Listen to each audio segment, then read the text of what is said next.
Assalamu alaikum everyone, it's Dima from Gaza City, the coordinator for Al Khidma Foundation Pakistan. I am now standing with one of the families that Al Khidma Foundation Pakistan is responsible here in Gaza. As we all know, after the genocide there is many thousands of orphans here, especially the kids who need to care. So Al Khidma Foundation Pakistan is sponsoring many families here. As we see, I'm standing with one of them and they are sponsoring Razan, and there is also Muhammad. So inshallah, with our help, we will try to help this family with the daily expenses, with everything, educations and many things.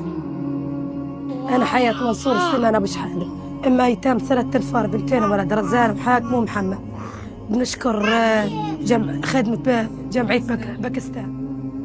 Thanks for Al Khidma Foundation Pakistan for all the helping here with the orphans. Thanks so much.